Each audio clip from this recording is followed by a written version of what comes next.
Check. 3, 2. Check. The whoa? Can you hit the whoa?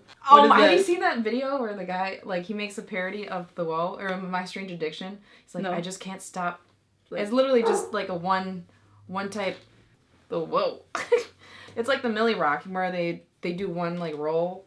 I used to do, like, way too many. I'm, like, making a tornado with my arm. But I think it's the same thing with the whoa. It's like a one.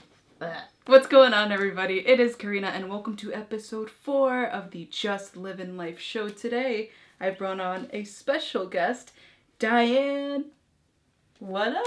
What up? For those that don't know who Dianne is, Dianne is, for one, she's an incredible friend. 2, yes, you're incredible. She is an incredible boxer, but not only that, did you know that she can sing? You got some poppin' vocals, like when I went to your show.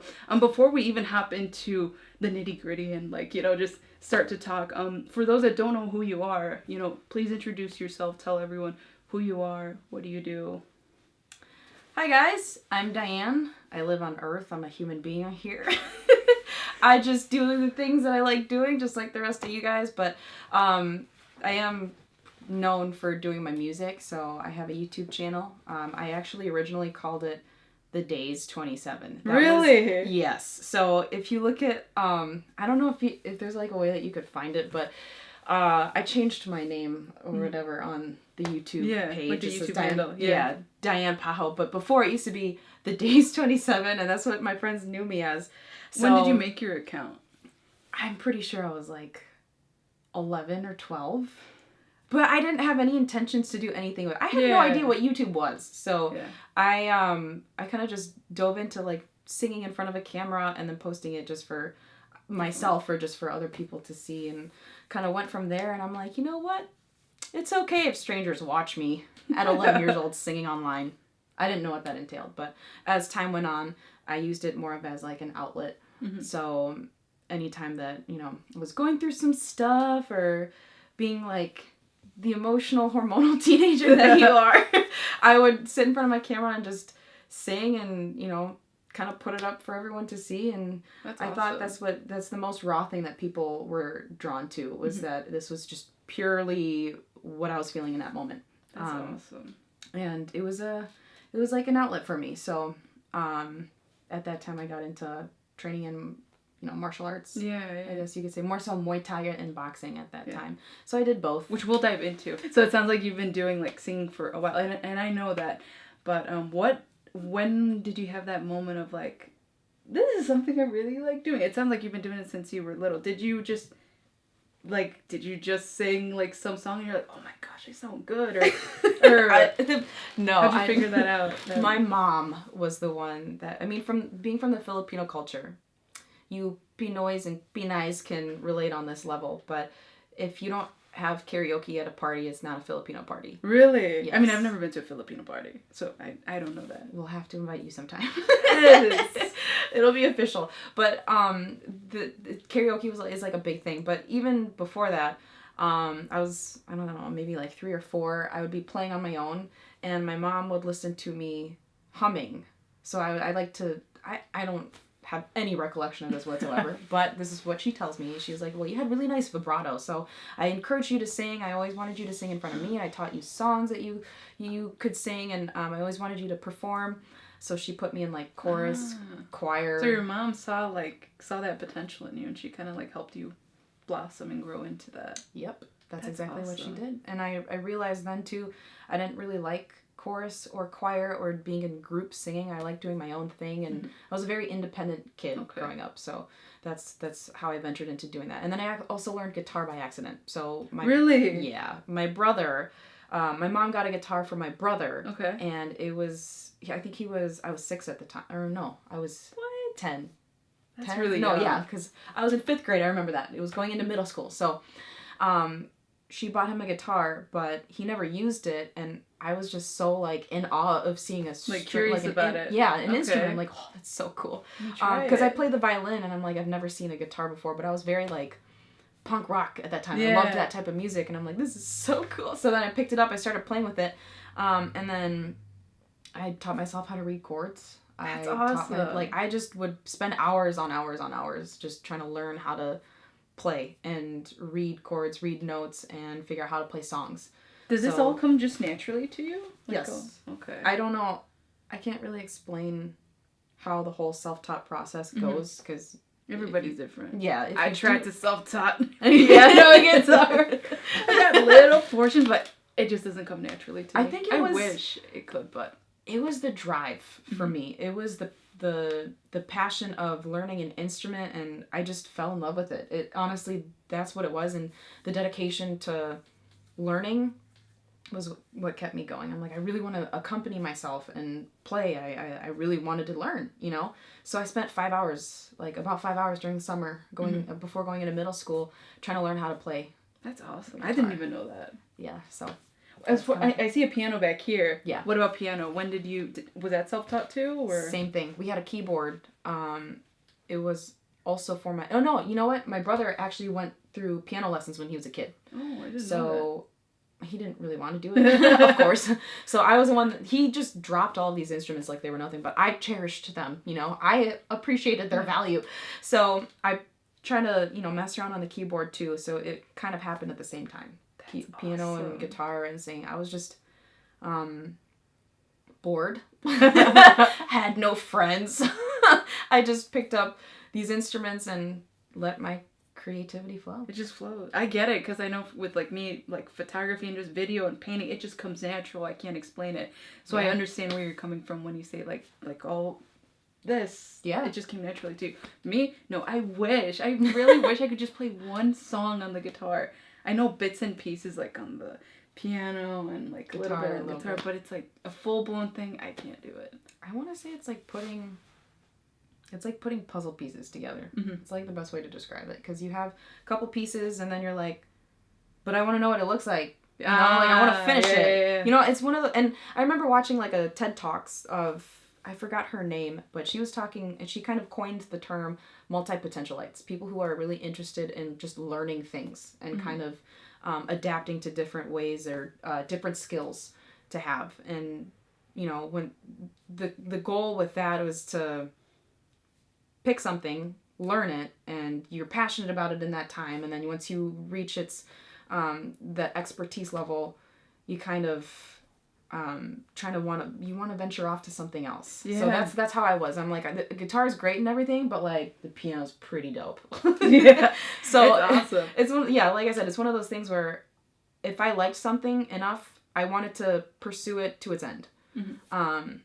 I wish I could say that now, because I kind of reached a plateau where I learned as much as I could, but now it's a matter of time and life happening, things like that. But when I was younger, I had all of the time in the world to just wonder how far I could go with it. Yeah. So that's how I always pushed myself to those limits. I always wanted to see what I could accomplish. I'd see videos of other people being able to just shred the guitar. I'm like, I want to be able to do it. I want to see if I could do it. Just test myself. You did that when you played that live, the show that I went to, a few months ago. I forget which month it was, but when you played Lady Gaga's Speechless, you left me speechless. I know that's funny, but it's because I love Lady Gaga. Her music just speaks to me. I don't know why it's her. If I'm ever having a sad day or I'm not feeling good, I can always just listen to her music. So when you were singing that, I'm just like, yes, that's the goal. Yeah. But that's exactly what I felt I was doing with my YouTube channel. Mm-hmm. Is I started to see that my raw emotions being filmed for everyone to see was something that everyone liked to relate to. So and that's one of the most common comments I get is that you put so much emotion behind your covers, and that's how I want to keep it. It's just raw. Even though I don't hit every single thing technically correct, it's with emotion, and that's something that you can't teach people. Oh no. No, you can't teach that. No, then, what? No, I was just saying, you can't teach heart. No, you can't. It's either you have it or you don't have it. How it goes back to the whole natural thing. Sometimes you have it or you don't have it. Yeah. For me, I'm just not musically talented. I wish I could, but... That's like me trying to learn golf or baseball. It just doesn't... it just doesn't click. It's not for me. I know with me, boxing, it didn't click for me at first. I was like, what am I doing? But I loved it. Yeah. And then I've just grown and just kept learning. I mean, I'm nowhere. Segue. You're right. Yeah, that was a phenomenal segue. I would have to say that's the same. I've always asked myself, and other people have asked me too, what do you prefer? What is it about each music versus combat sports or boxing or fitness that you like about, itself. Like, what is it that differentiates from that? And what are you more passionate about? I'm like, well, music is one of those things where, I don't know, and this is just my personal opinion. Music is about, like, networking. Who you know to book shows. You may not be the most, like, amazing artist. So for me, I don't even sing originals. I just sing covers and but I love putting on the shows. But in order to be able to be successful, anyone can write a song, but to write it well written, sure, it takes skill, but to get it out there is the challenge. Story. Exactly. Yeah. That's what I'm saying about the progress and success in music. I see what you mean. Yeah. I get it. Physical fitness or in combat sports, it takes a lot of hard work. And it's a matter you can be naturally skilled, but hard work at the end of the day is what is what beats what comes out on top. I mean, to a certain extent. When you get to the pro levels, it's a little different, but for the most part, to be able to make a name for yourself in the fight industry is just how much work you're putting in, and with music you can put hours and hours and hours of work, but it's about venturing out and being able to make those connections. They're two different things, but that's what I'm passionate about. Is music is the creative outlet. Boxing is where I want to put my work ethic. Yeah. You know what I mean? Like, that's where I'm busting my butt like 4 hours a day trying to perfect everything. So it's just two different things, but I'm extremely passionate about. So. And then as far as like combat sports and everything, I know you've taken like. Not taekwondo. You've taken like karate or... No, I actually have never taken any type of... No, okay, I'm sorry. I might have gotten it confused with something else. As far as like combat sports, when did you get into it? For me, I got into boxing because I found a Groupon and I'm like, hey, why not, right? And I'm like, if I like free it, $3.99. And then it's like, it was, I think, unlimited classes for a month. Yeah. And then I'm like, if I like it, I'll stay. Look who stayed. Yeah, there you go. For me, I'm like, this is really cool. And then for you, what got you into all of that? Like combat sports, boxing, kickboxing, like all of that? My aggression. I gotta be 1,000% honest here. That's fine. I had a lot of emotions, like I had a lot of kind of just anger and negative feelings built up that music, there was a point where it just stopped doing it for me. Like, I see what you mean. I needed to... You needed some sort of other outlet. Another outlet, yes. Like, it was just overflowing to where music wasn't cutting it, and I just needed something physical. Not only that, I actually was made fun of for being, like, bigger, I guess, when I was in middle school. Yeah. God knows what these people saw. But that's what motivated me, actually, to get into fitness in general. Just, like, working out. I was 11 or 12. I was in 6th grade. I was a new kid at the school, and they told me, they made fun of me. And they're like, hey, you have big legs, or you gained weight this year. And I'm like... So rude. But I'm like 2 feet tall, and I'm like this. And how? Why are you paying attention to that? Yeah. So... That's pretty much how I got into it, and I was frustrated with the fact that someone would even make a comment like that, but I instead of sitting there and just moping about it, I did something about it. Exactly. So I started running and jumping, or jump roping in the garage, and doing what I could, doing sit-ups, push-ups. I started building strength. And then eventually in high school, that's, when I started beating some like fitness records for the females. Did you play any sports in high school? No. That's why the coaches were like, how were you able to get this record? I'm like, well, I train in boxing, but it's outside of school. Y'all don't know about it. But what got me into that in the first place, I actually started taking a class at Title.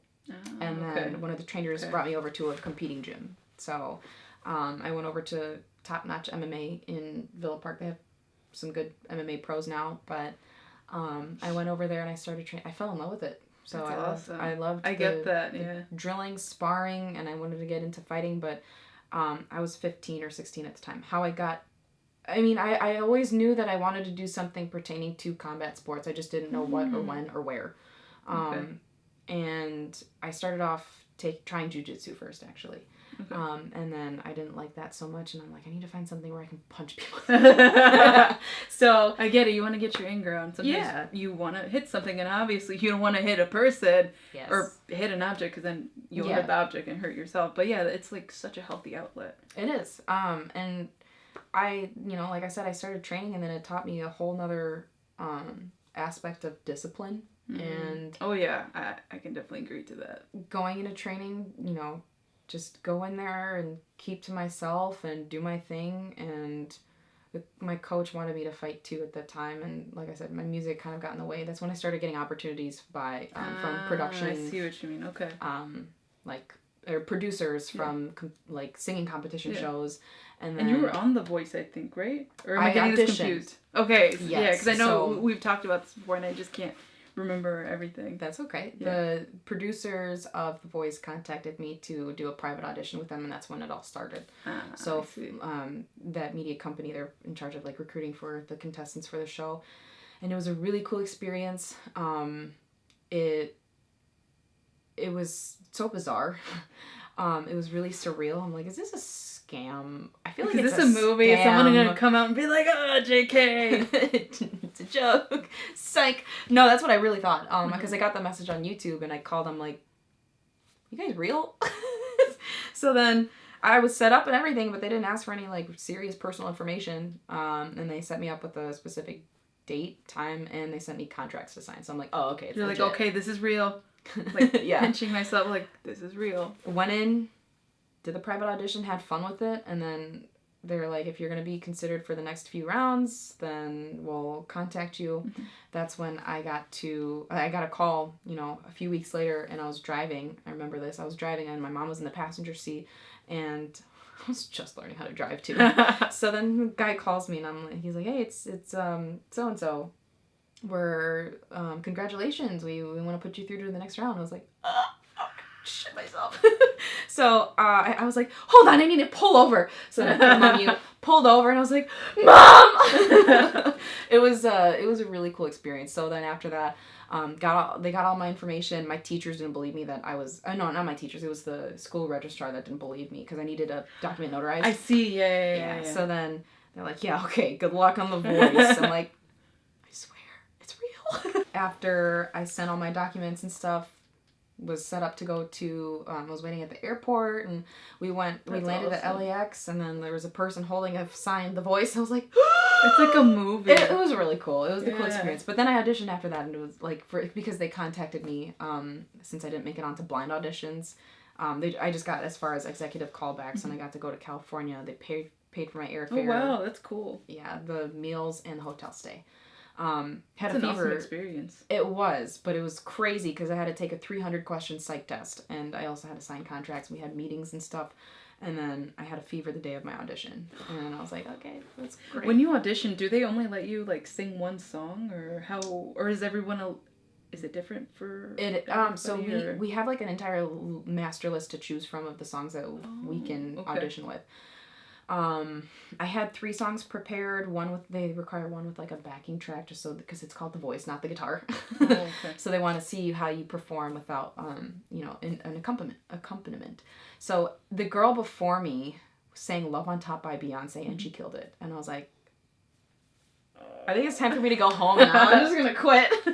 But it was such a cool experience, and I got to meet all the people that were actually on the show. Mm-hmm. So it was awesome. And then, but like I said, I auditioned after that, and I'm like, and it just didn't make it through to later rounds, and I'm like, okay, I'll keep working on it. I do want to ask you, however, we've had like such great conversation, and even I've known you already for like some time now, and even then, some things I like still didn't even know. Sorry, it's been a long day, as you can tell. I did want to ask you, how do you define success? How do I define success? That's a funny question, because my brother and I have gotten into like a really deep conversation about it, and he was like, "Well, you can consider success like, or a murderer can want to, take people's lives, and they consider that successful." I see what you mean. Okay. It got into like that kind of conversation. Like that deep. It got that deep. Oh god. But okay. I see what you mean. Yeah. Speaking on like very on the surface terms, how I define success is, what you set yourself out to do and creating a structure to achieve it. Mm-hmm. I think progress and improvement and constant self-reflection is success in itself, because for as long as you are understanding what you need to improve, I think that is the starting ingredients to that path. That's awesome. That's still deep within itself too, by the way. It is deep, but I really do feel like if you're not a self-reflective person, you're not going to be able to see from different standpoints and different perspectives and understand what you need to do in order to be successful. Because a lot of people can set out dreams, goals for themselves, but to actually execute it is another thing. Oh, yeah. So I feel like if you're one of those people that are self-aware and are constantly making those changes in their lives for themselves, like I said, that's a key component to success. It actually reminds me of a quote that my mom has told me. She's like, don't tell people what you're doing, show people instead, because it goes back to that quote where actions speak louder than words. It's like you can constantly say, I'll do this, I'll do that, but you don't actually see that person changing. You're like, really, Carol? Really, Karen? Not saying like Carols or Karens like don't do anything. No, it's just like the first names that pop up in my head, and it really goes to do that. And then for myself, I've just thrown myself into my work and just really thrown myself into what I love. And I mean, I've lost a lot of weight. I think I've lost at least like, congrats on that. Thank you. I've lost at least like 40 plus pounds since last year. And I just threw myself into the love of boxing, into art, and I'm just doing what I love, and it just makes me happy. And that's what I truly believe what success is. If you're doing what makes you happy, then you've won at the end of the day. That actually segues into the next question I was going to ask you, which is, what makes you happy? What makes me happy is making other people happy. No, I'm not a people pleaser. You're like, correction on that. Let me give some context to this. And you'll see this on my YouTube channel too, and that's something that I wrote a long time ago. In the bio, it says, "Dear people, thank you for inspiring me. Love, Dianne." And I think people are what people inspire people. People need people, and people drive people. You know what I mean? You live in the world without other people, you're gonna drive yourself to insanity. But I think we need that balance of the good and evil. And what makes me happy is being able to reach those that are going through similar things, and being able to connect on that level, whether it's because going back to like multi-potentialites and choosing all different avenues of skills, doing those will make me happy. But if it affects someone in a positive way, that will ultimately change my thinking of or my perspective on everything. That makes me a more positive, happy person. If I'm able to positively influence someone. And, I've had multiple people through YouTube message me and tell me like, hey, I was going through a horrible time dealing with like so-and-so's, my family member having cancer or things like that. Wow. And that sticks with you, that's what sticks with you. I can put out a cover and forget that I did it, but to someone that means the world. Exactly. Their day, you change their mood, like you turn their frown upside down type of thing. Or inspiring someone when it comes to fitness, like training clients and strength and conditioning, or putting on a fight, like fighting. That in itself is also an inspiration to others, because that shows you, I put in this work, this is what I'm able to do. You definitely inspired me, because I know like a lot of times like I've kind of seen like you train and you work hard like on your own. I'm like, dang, how does she do it? And then that's why like I've asked you like, hey, can you show me or teach me a little bit about lifting? Because to me it was intimidating. I'm like, I'm gonna hurt myself. Right. And then I'm like, okay, I'm gonna ask Dianne. And you made it like so welcoming, like less much scary. Yes, less intimidating. That's what I was looking for, like less scary. Yeah. And now it's not that bad, and I'm like, oh, I can do this. And every so often you're like, hey, like have your back out a little bit more, or keep your, Yeah. So like, yeah, you do, like you've inspired me, Thank you. So but, like, like what you do makes a difference. And sometimes when it's like on YouTube or through a screen and it's a mess, it's like sometimes we don't realize like it's a legit person on the other side, and it's like that's mind blowing that you can like impact someone's life. I've gotten like some messages like that where people have said like, oh, I've had like a bad day, but like watching your video like made me smile. And I'm like, like what? Like that still blows my mind. There's a difference that we're capable of that. Yes. I 1,000% agree. I am the same way that I'm able to reach that many people on such a large platform. But what was I going to say? I totally lost my train of thought, and I just was talking about how I lost the train of thought in a podcast, make it interesting. Yeah, less interesting. But when it comes to like what actually makes me happy, I mean, okay, my thought came back. So crickets, literal crickets outside. And back to people pleasing. Like when it comes to like, I don't do these things to make people happy. I do them because I want to be able to connect. You know what I mean, and be able to have them open up on that level. So with my music, what good is my music if I am not honest with my feelings to help someone else be honest with their feelings? You know. But at the end of the day, it's what I like, and it's who I am that I'm putting out as, you know, a product. But if it can affect people, that's what makes me happy. Yeah. Being able to reach people through my YouTube. To make a change. Within somebody. Absolutely. Which you've done to me. Thank you. Yeah. But yeah, I've had other people inspire me on YouTube with professional, you know, fighters and just all sorts of influential people that, you know, took that leap of faith and pursued their passions. I want to pursue my passions to make other, you know, to reach other people. That's what makes me happy. That is awesome. And before, before we wrap this up, I do want to ask you one more question. Yes. And that question is, are you ready for it? Maybe. You're never ready for anything in life. Let's just get that out there. That's true. No, yeah. So the question is, for anyone that is watching this or listening to this, what's one piece of advice that you would give to them? Something that you've learned perhaps and that you would want to share to others. It can be anything. It could be life. It could be creative. It could be eat your vegetables. Like it can be anything. Definitely eat your vegetables. What the advice I want to pass on is what I've always told you. Don't give a shit what anyone else thinks. No.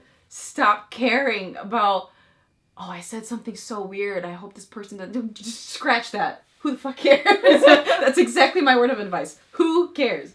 I mean, I'm not talking about like your worthiness or value. I'm talking about who cares what other people think or their opinions. Just do you. Like, exactly. You got Nike on you. Like, just do it. Yeah, exactly. Just do you. Just do it. Be unapologetically you. That's like the motto that I live by, because I'm not going to apologize for who I am as a person. I mean, I'm going to do what I want to do, and I'm going to do what makes me happy, and if it's cool with you, if it connects with you on that wavelength, awesome. That makes me happy. Like this wavelength. Yes. I thought you were going to roll with it too. I'm like, ooh. Hit the low. That's a great ending. Full circle ending. Right. Do you want to share everybody where they can follow you on your social media and whatnot? You can shameless plug. Awesome. You can follow me. It's not called The Days 27 anymore, okay? I grew out of my 11-year-old days. It's just under Dianne Pajo. D-I-A-N-N-E. Yeah, somewhere. I have 2 N's in my name. I always joke around like my mom was drunk or something when she signed my birth certificate. Because why do people have 2 N's in Dianne? Like, why not? You know, I think that's what your mom was thinking. Unapologetically you. Dianne Pajo, P-A-J-O. You can find that on YouTube, and then Dianne Pajo Music on Facebook, Dianne Pajo Music, or Dianne Pajo Fitness on Instagram. And also Dianne Pajo Music. Wait, you already said it, right? Yeah. Oh, whoops. I wasn't listening. That's okay. It's alright. Well, Dianne, I want to thank you so much for you being on the show, on the podcast. It was fun. It was great conversation with you today. I even learned a lot more from you, and just thank you so much. Any last words you would like to say? Sign off? I'll be back. I know I don't post often, but I will, I swear. She'll make her comeback. Yes. My 4th comeback. Ready to hit the whoa? Ready? 3, 2, 1.